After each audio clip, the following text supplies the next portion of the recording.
I want to welcome you and thank you for being part of this group this evening. Um, Hopefully, though you and those whom you love are safe and sound. I actually have a student who is stuck in Puerto Vallarta. They went there for reading week and having difficulty getting out. A reminder that there are lots of ways in which life can be turned upside down. Anyway, please join me in prayer. Once again, oh God, we thank you for the gift of this time apart to grow in our discipleship. We thank you for those whom we love and who love and support us. We ask that you bless us as we grow together, listening for your voice, speaking in all of the voices of this circle. We ask it in Christ's name. Amen. So hopefully you received the email about the last video being up, so you could review that, and that our guest for next month is the Reverend Dr. Rob Fennell, who teaches systematic and historical theology at AST, and he'll be talking about the church and what it means for believers and for disciples to be part of the community. And so, again, we'll be on the second and the fourth Tuesdays of the month. And his background material has been posted to our website on the for registrants page. So that's there if you want to get started on some background reading. Want to delve into the second one of the recorded presentations by Jody, and he talks about. Well, I'm going to start with asking if you had any questions, anything that he raised that you particularly want to follow up on or want to ask questions about.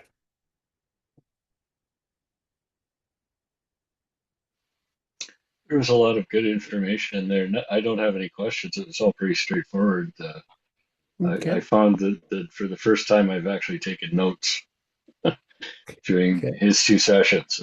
I found it so valuable. great. Okay, good to hear. Alrighty. Well, one of the things that he talks about, and which is very important in the journey of faith, are the people he calls mentors, guides, and sages.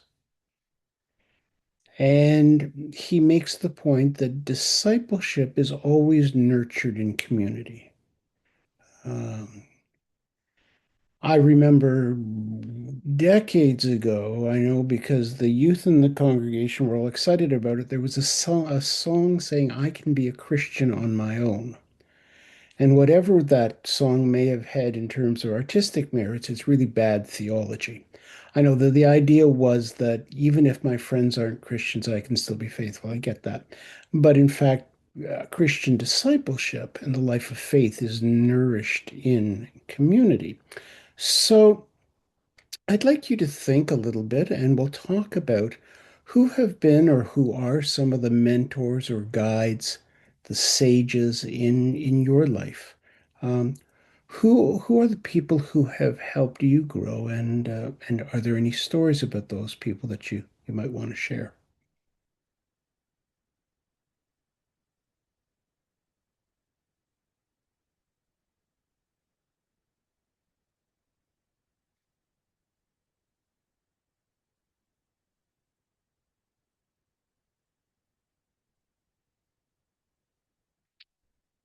I see your lips moving, Michelle, but I can't hear you. I know because I couldn't make my mouse move. Um, Okay. for me, it was the minister that I had. Basically, she was, I guess, my third United Church minister who actually told me about membership and got me into ministry. And it wasn't because of fabulous preaching. In fact, it really wasn't. It was it was that personal connection.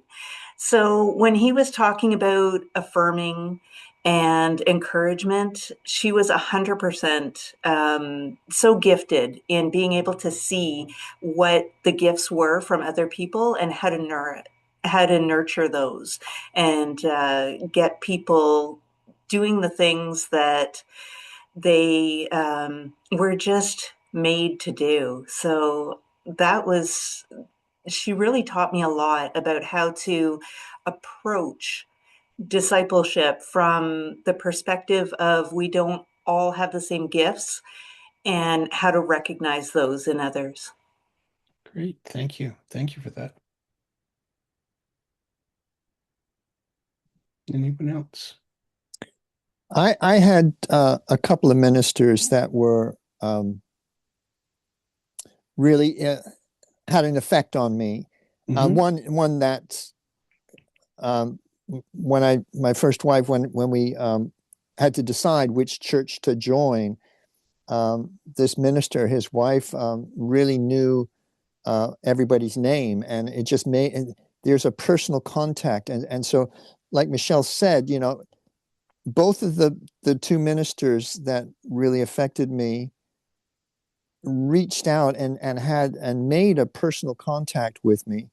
And the second minister, he I just he just had me over for dinner and got to chatting, got to know me outside of church, and and I witnessed his devotion and being called to our church, and the effort and discipline that he had. That was really good, and he was the one that got me to be a lay minister, and that's again because he provided the opportunity, and I wanted, partly to support him, but also I was curious, Hmm. about, what was it to be a lay preacher. I can't say that the study that was presented was and it gave me confidence to get up in the pulpit, but I didn't find it sufficient.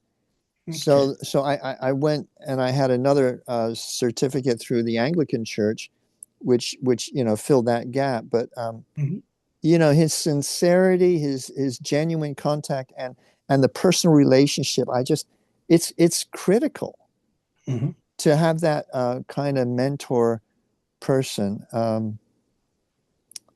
So Yeah. yeah, those two ministers were really special. Anyone else? So for me, there certainly have been ministers that have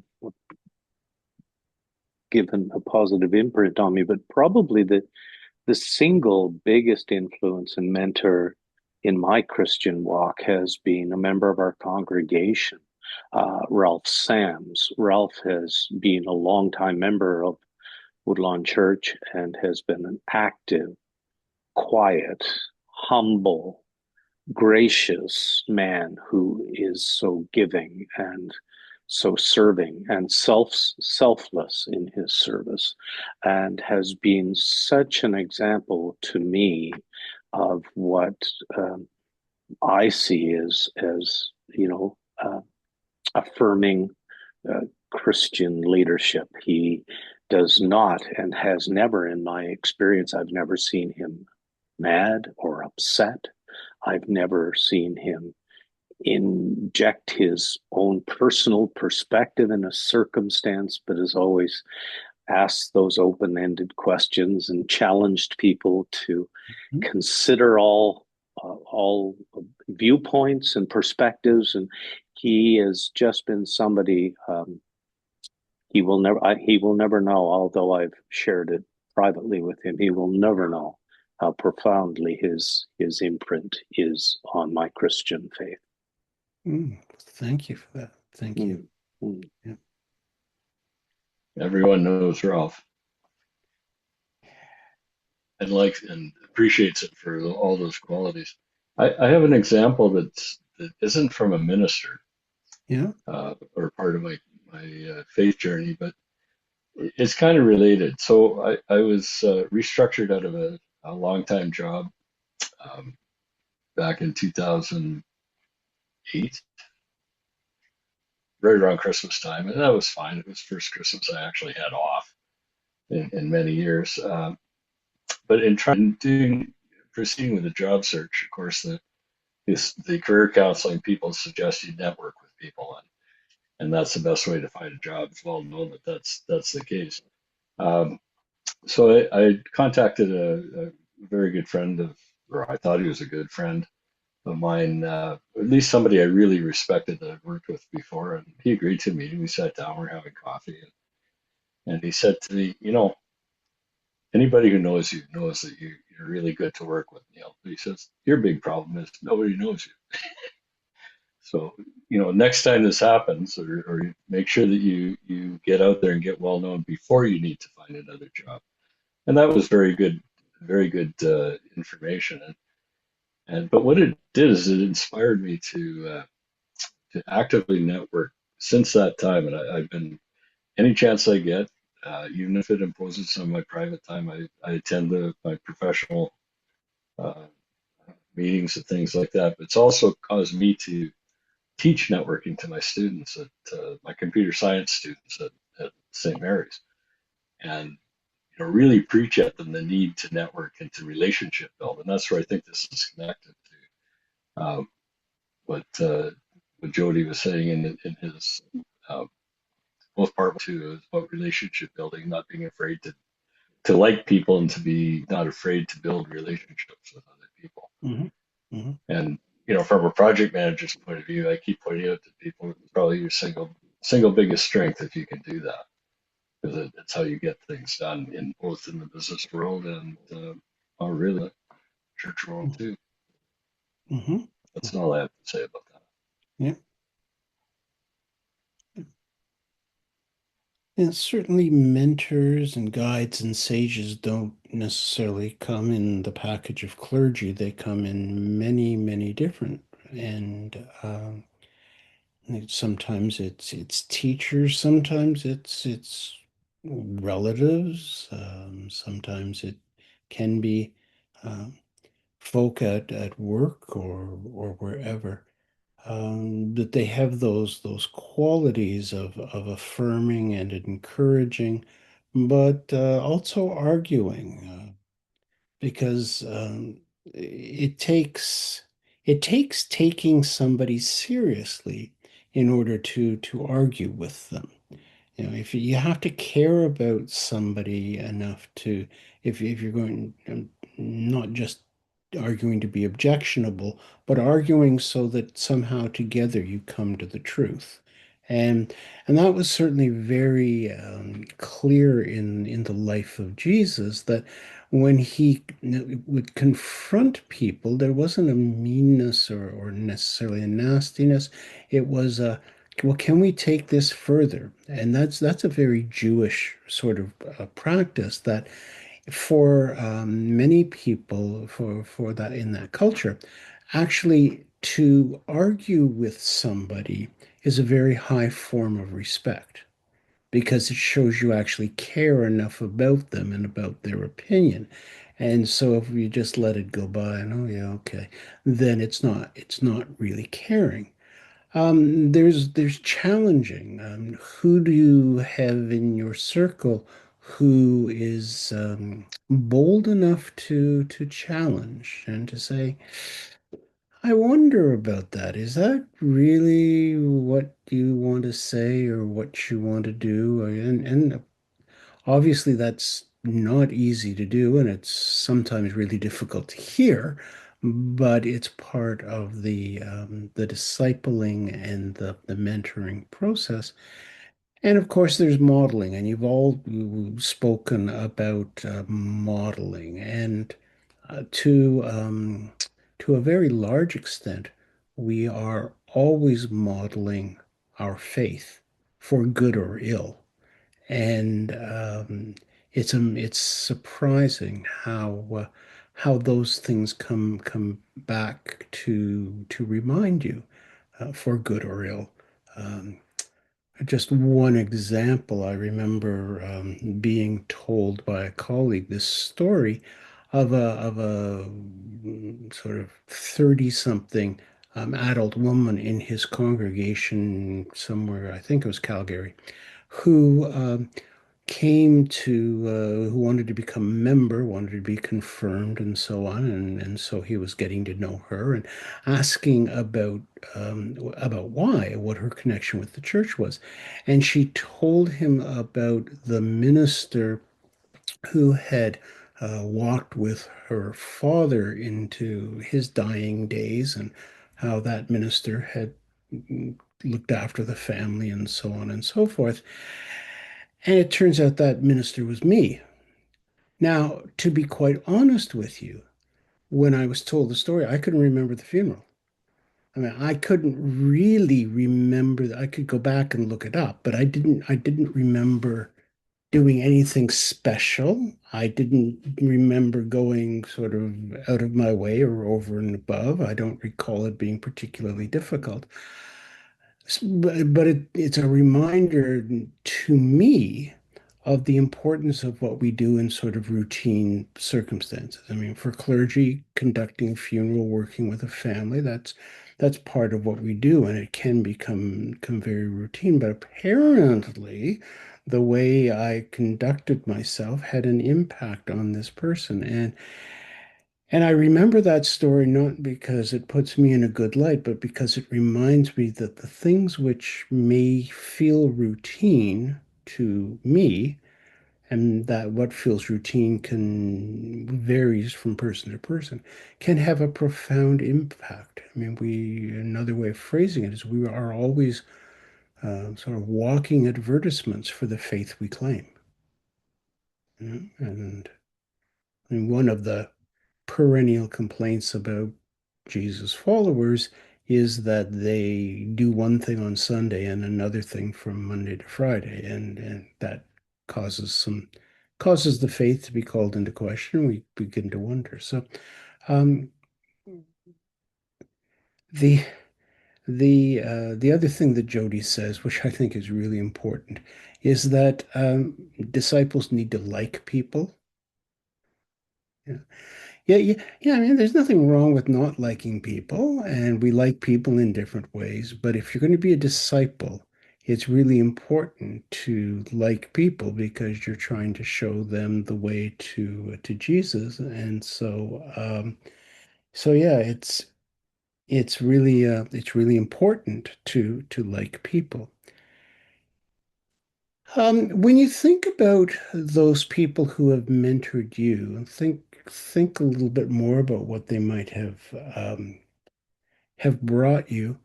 Was it example? Was it information? Was it data? What is it that they've brought to you that you most particularly recall?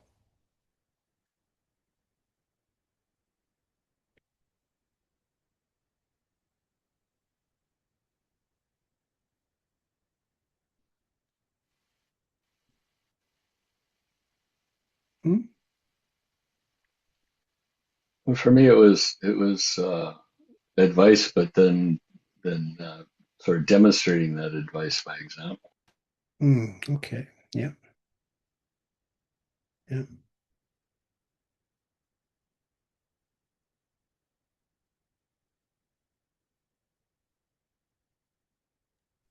For me, it was presence. I don't know how to put it otherwise because, um, yes, it was information, it was advice, it was modeling, it was all those things. But most importantly, it was that sense of, like Mr. Rogers, I'm special to this person, right? Hmm. And Yeah. that really, really hit me. Hmm. Hmm. Yeah. Yeah, I remember it being said of one person, when you were engaged with them, it was like you were the only person on earth. They were focused on you, and there were no distractions. And that really meant something to the person who was reporting it.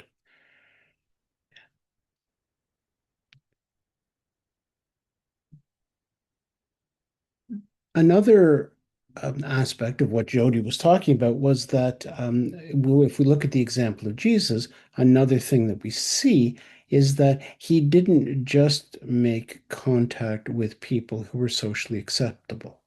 I mean, if you look at the stories and read the stories of Jesus, he was willing to connect with people who were cultural and social outcasts. And so that's an interesting challenge to our discipleship as well. Who do we care about and who do we care for and how do we treat people who perhaps may not be able to bring us anything? And so that's another sort of measure of our discipleship is how do we deal with those who might not have anything to bring to us? And that can be challenging. That can be challenging. Hmm. I mean, I think, Bill, a couple of weeks ago, you were talking about somebody who you employ, and he can be challenging from time to time in terms of just showing up. I mean, he doesn't sound like he's adding much value to things, but you continue to be a presence in his life. I don't mean to put you on the spot, but that's an example that comes to mind. Yeah, yeah, yeah. I, I just was floored last Friday. I mean, I don't know if you guys need to know, but I left him at my sister's to work on her apartment that she's getting to rent, and the guy, his mentality his thinking is just, I don't know. He showed up late, which he never told me about, but he left early. So I said, "Well, when did you leave?" He says, "Oh, I did leave early." So he's quite honest, but it's only when I mentioned it that he said he left early. And the reason he left early was because he did what he thought I asked him to do. But I gave him plenty to do if he did it in the order that needed to be done. But instead of calling me and saying, "I'm finished, what else was there you want me to do?" He just went home. I mean, so he only worked half a day. Yeah. I mean, he continually blows my mind. But I want to share with you guys um, one thing I found. I don't know if it's in your communities, but here in Bermuda, there never used to be any homeless people. But now it's in the last decade, there Hmm. numerous people have become homeless. Hmm.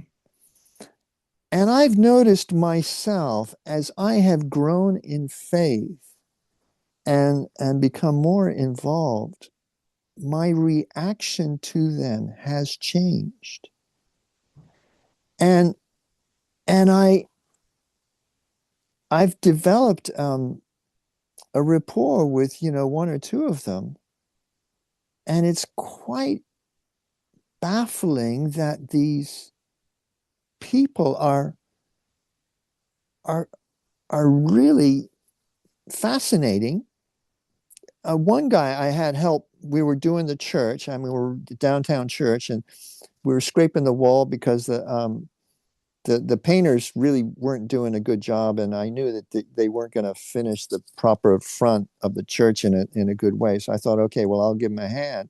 And this guy came along. I said, "Oh, do you want to work?" And I gave him a scraper, and he started scraping away. And I was gonna pay him so much, but and so I got to know him, and it's interesting that you know earlier I would have avoided him. I would have you know and there was a period where I wouldn't give money because I was afraid they'd just go and spend it on drugs or drink and all that. But something about me says that's kind of harsh that these guys are demanding it. And the Lord tells us that's give give people, if they want a shirt, give them two shirts, whatever it is. And so now I make sure I have money if I go downtown so that, Hmm. if I find him, I can give him some money. Hmm. And that's a complete reverse of what I used to do. Okay. Well, thank you. Yeah. Yeah. Yeah. Thank you. Yeah, it's that whole question of judging and judging others is a very very real challenge because it's very easy if we've lived a certain life to jump from the circumstances we see somebody in to an assumption about who they are. And I learned a lot about that when I was 10 years as the minister at St. Matthew's, which is right downtown Halifax. And so I used to talk about we had three congregations. We had the regulars, we had the student crowd, and we had the street people. And we had a lot of street involved folks. And I got to listen to a lot of stories that reminded me of how close I was to being in their situation.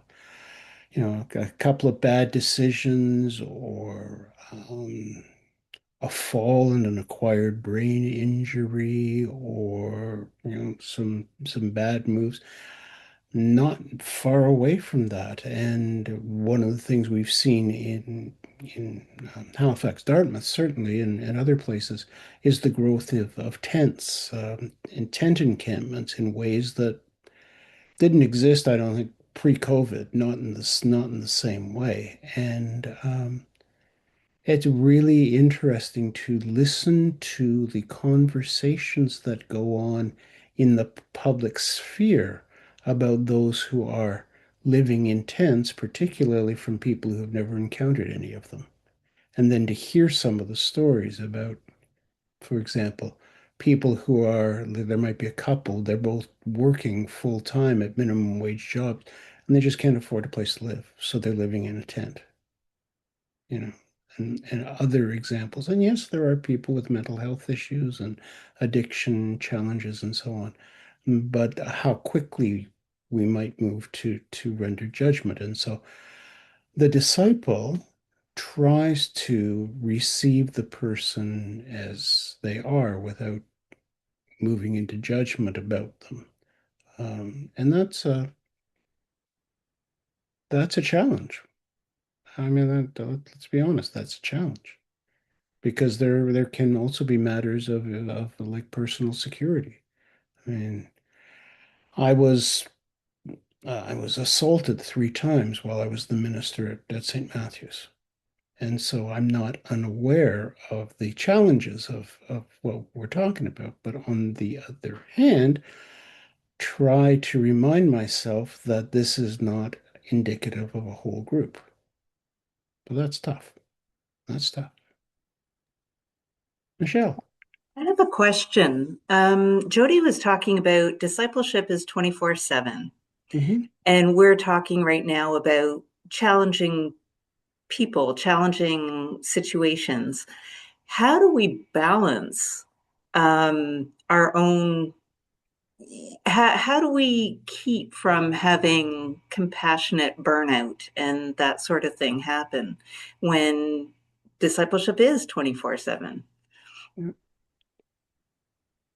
My answer to that, and I'd be interested to hear others, is that while I'm aware of being a disciple, I'm not always able to act on that. But there are just some times where for the good of myself and the good of my faith and all that, I have to draw back. That doesn't mean I flip my attitude, but instead of reaching out, I might just go by and offer a brief prayer for someone. Um, that there are times and seasons in all of our lives. And if we take a look at the example of Jesus, how he would sometimes withdraw, and that wasn't selfish. It was necessary. It was part of the rhythm. And so we can't always be giving, or we end up giving from an empty barrel.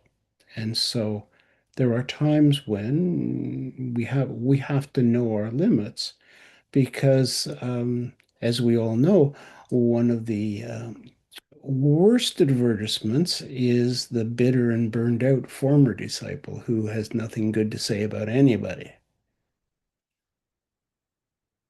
Any other thoughts about how you manage that being a disciple? I think we do have to find our own comfort level. I do find in my capacity to hand out, I'm being more generous than I used to be. I mean, maybe that's because I have more to give. Mhm. But the more we give, the more we have. I've just found that. And Mhm. when you're a disciple, I should say, the more I've become to believe in Jesus, the more strength I find. Mhm. I find that my capacity has increased, Mhm. and and because of that, I just find I can do more. And there are times, as you said, Ross, that you just got to back off and care for yourself, Mhm. and then you then have compassion for someone else, and you're just propelled to do what needs to be done. So I think if we allow ourselves to be in a situation, we just need to let the Lord's guide us, and He'll provide. Mhm. And faith, one way of looking at faith is to see it as a muscle, and a muscle gets strengthened by being exercised. A muscle can also be damaged by being overworked. So, but that willingness to stretch and to recognize that we have places of calling. I mean, Michelle, as a former student, will have heard me say on multiple occasions, I don't think I could ever be a chaplain. Okay, I mean, I can do the things that a congregational minister does in the chaplaincy role, but I couldn't be a chaplain all the time. That's just not where my gifts lie. And so we also need to be cognizant of where our gifts lie if we're going to exercise discipleship. And so for some people, it might be in constant, street ministry, but for others, it might be in another form. And to recognize too that we have, as part of the gifts of the Spirit, we have certain places where we thrive and other places where we can act, but we don't necessarily thrive. And finding those places is important as well. Other examples of other ways in which you keep the rhythm going.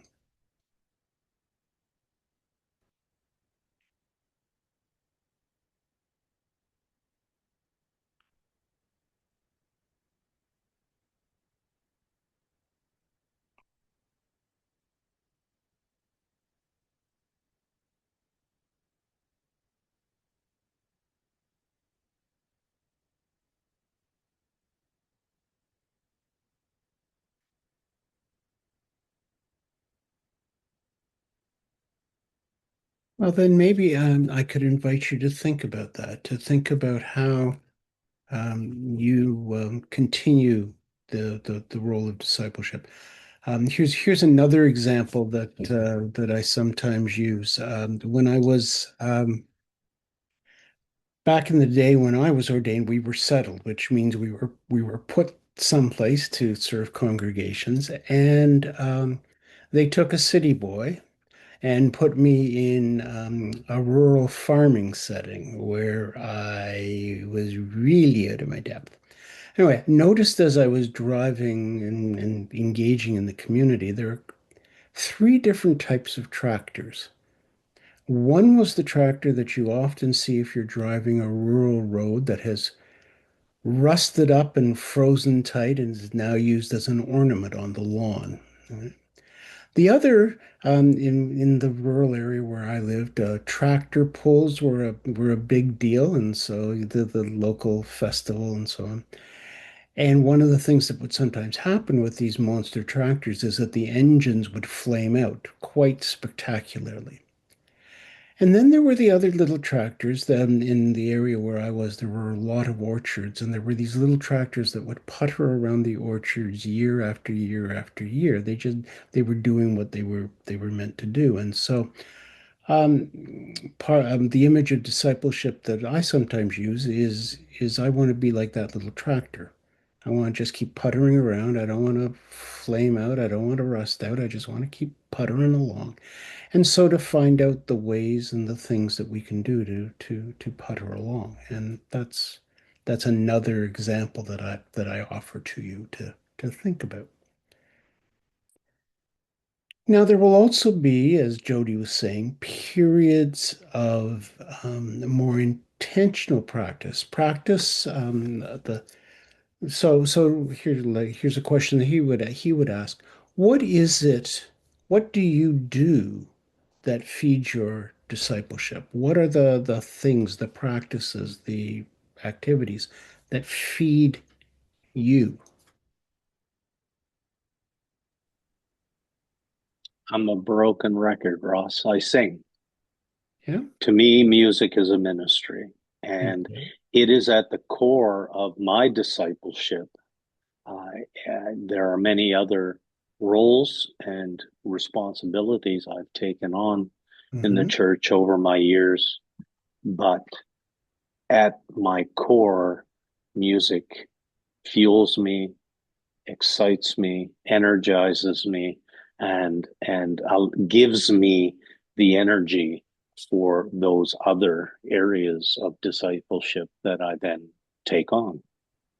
Great. Thank you. Yep. You will. So Jerry, do you sing when you're by yourself? Yes, I do. I sing by myself in the car. I have people at the airport who work there that go by and say, "What's that tune you're singing? What's that tune you're humming?" I at times I'm not even aware that I'm doing it. Music has always been just something that fuels me tremendously. Anyone else? For me, a meditation practice has been really, really helpful. Mm-hmm.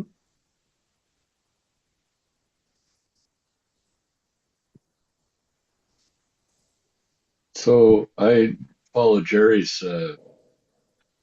path there, and music is hugely important to me.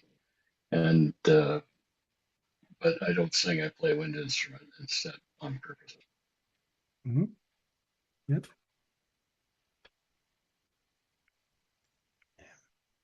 It's important to find those things that feed us because we can't be on 24/7. And we have to, I mean, that's just part of the rhythm of discipleship. And there are also times of in the world, in life, where we are more intentional. So, for example, we're now in the season of Lent. And in the season of Lent, we might take time to be doing other sorts of readings or going to different sorts of worship services, or we might follow the ancient pattern of either taking something up or giving something up for Lent. And of course, when we do those things, it's not so we can make ourselves miserable. It's so that we can, as we choose not to do those things or consume those things or whatever it is, we spend that time reflecting on the freedom of choice that we have and the opportunity to make different choices. And that's what the abstinence is about. I mean, in some cases, it does good things for us as well because we're not ingesting whatever it is we are abstaining from. On the other hand, it provides an opportunity for us to reflect on life or our circumstances or whatever it is. And so there are, so for instance, people who fast learn to use that time as the opportunity to say, okay, who's in charge here? Is it my body? Or is it my soul? Is it my mind? Just because it's noon, does that mean I have to eat? And to use that opportunity sometimes to perhaps reflect on where our food comes from, how it comes to us, to reflect on the fact that there are many in our world who do not have sufficient. And so to use that time which we would be using consuming, not feeling sorry for ourselves, but to engage in some sort of prayer, meditation, reflection. And so that's what goes on during Lent. I must confess that I am really attracted to Pope Leo's suggestion about what we do during Lent, and I don't know whether you've heard this or not, but he says that during this Lent we could abstain from cruel and cutting thoughts and words about other people, particularly about those who are not present to defend themselves.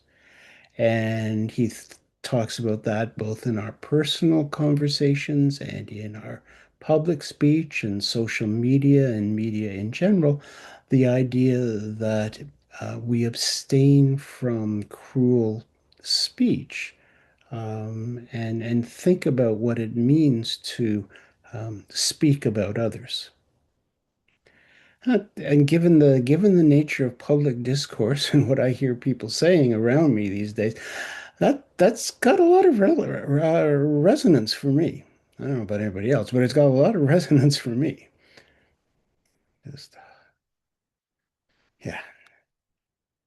So ordinary, practical things, and I think that's an important. Jody would say that's an important part of discipleship, and the things that bring love, the fruits of the Spirit, love, joy, peace, patience, kindness, generosity, faithfulness, gentleness, and self-control. Those sorts of things. And they don't have to be spectacular. It's wonderful to have those great stories of those wonderful self-sacrificing people and all the rest of it. That's very inspiring, but we don't have to aspire to that. So then the question that he raises are where are we anxious? Where are we anxious? Where do we make mistakes in discipleship? And that's something that we need to reflect on as well. Um, One of the things that I've learned over the years is now I will now ask people when they come to talk to me, are you wanting me to offer advice or are you just wanting me to listen? Because I've learned the hard way that sometimes people just need and want to talk and be listened to. They don't need any advice from me. They just need to be heard, which goes back to what Michelle was talking about earlier about the gift of presence, be just being there. So, what are some of the when we feel anxious, to be willing to ask what lies behind the anxiety? You know, that being disciples does not mean we will never be not anxious. There are too many negatives in that sentence, but I think you know what I mean. Um, but rather that we will look at our anxiety and ask, okay, what is it here? I mean, am I afraid for my physical health? Am I afraid of what other people are going to say? That I'm afraid about, like, what am I anxious about? And so just to think about that. I don't know if anybody has any reflections on these.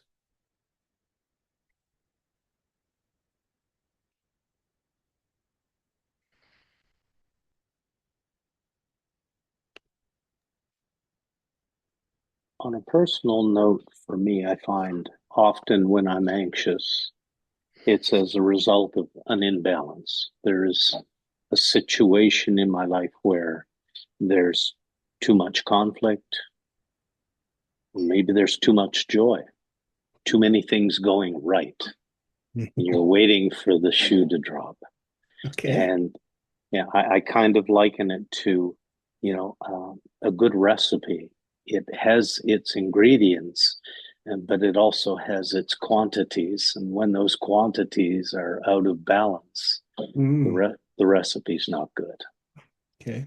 Yeah. Thank you. Yeah.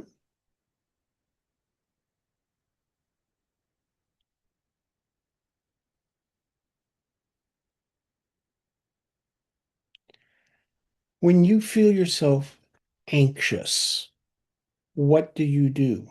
How do you respond to that anxiety? Or maybe you are also sufficiently grounded that you never do feel anxious, in which case I want to hear what you do.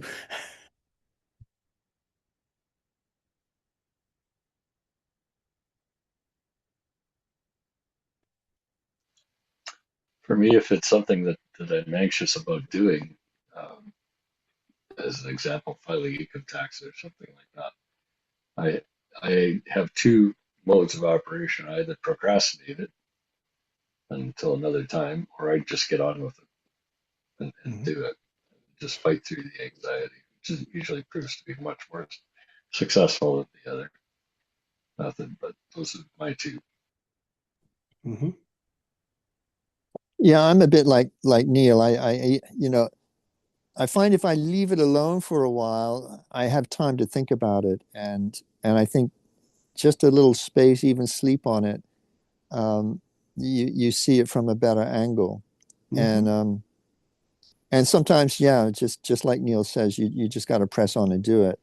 I got to say, generally, I don't really feel I get anxious about things, and I maybe it's the meditation. I find that does give me that is very very grounding, and I've got a movement prayer that I generally do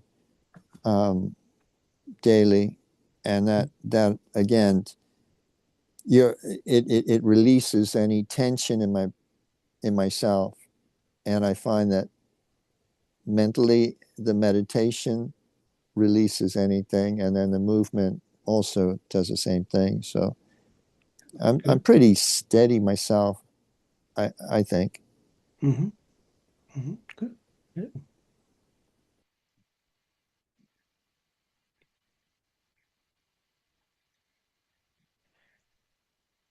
So another part of this that Jody was speaking to was the idea of stretching and growth in discipleship. The discipleship is never sort of one and done. We never arrive. We continue to grow, and so to be aware of, and this is a question I'll pose to anybody who wants to think about it with me. Um, where are you conscious of being excited about your faith? And where are you aware that maybe you need to learn something more in order to be a more effective disciple? So, where are you excited? And where maybe do you need to learn? You're aware that you need to learn more.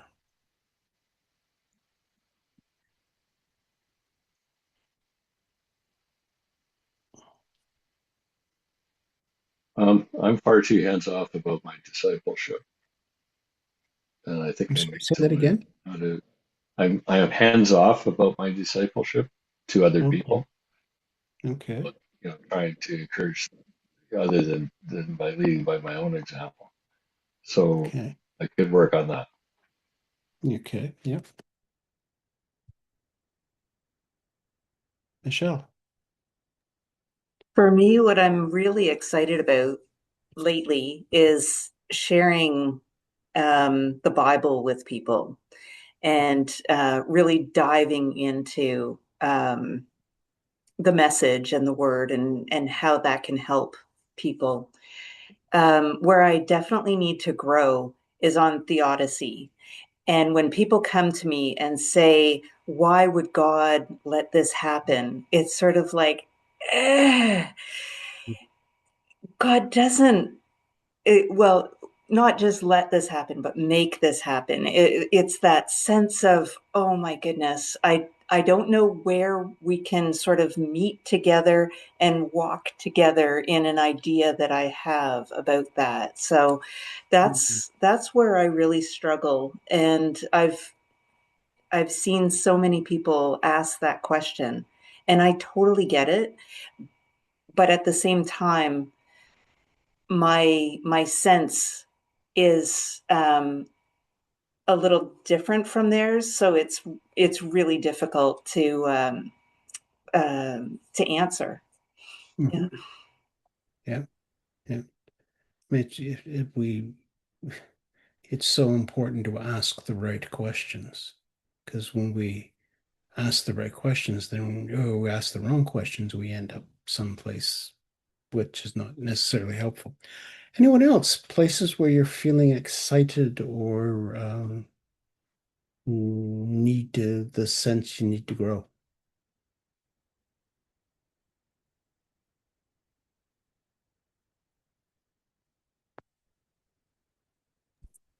Well, I'm excited about our church right now because we're just calling a minister. He's a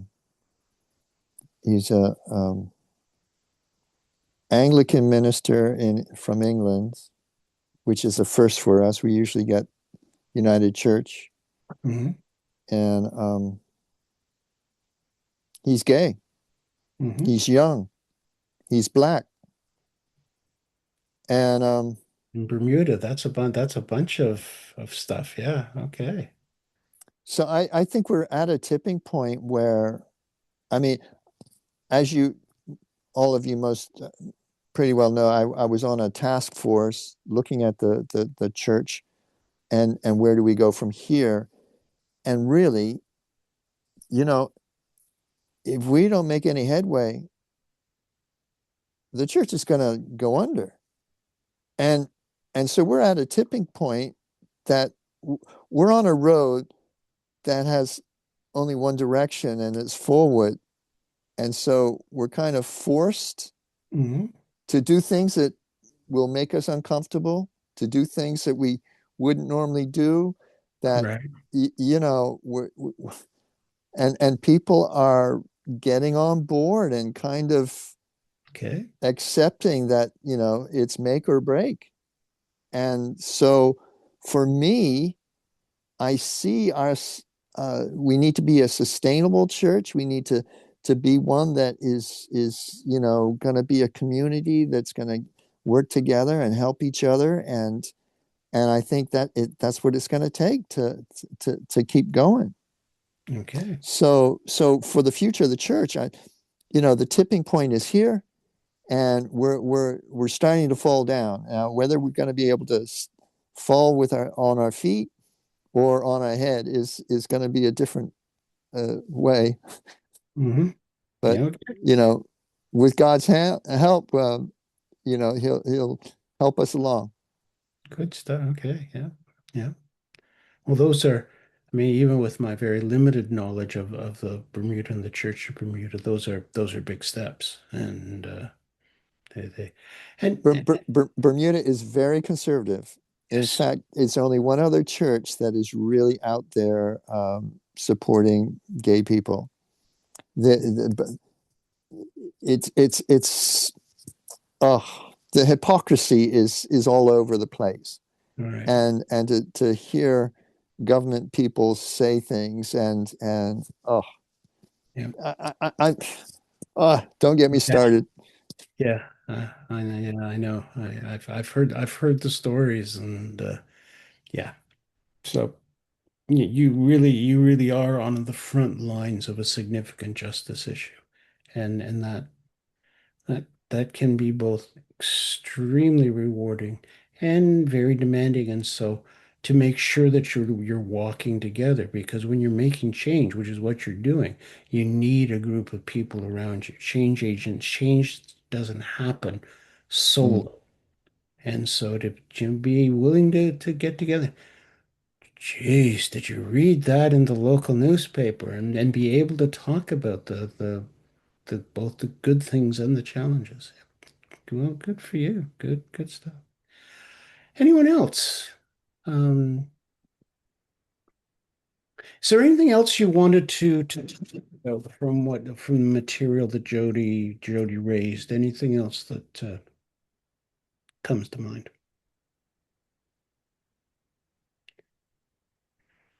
Well, okay. If not, then we'll wrap ourselves up early here, and thank you for engaging with with us, and look forward to seeing you on the second Tuesday of March when our guest is Rob Fennell. And so, blessings in this Lenten time, and we'll see you along the way. Thanks. Yeah. Thanks, everyone. Very Night. interesting. Good night.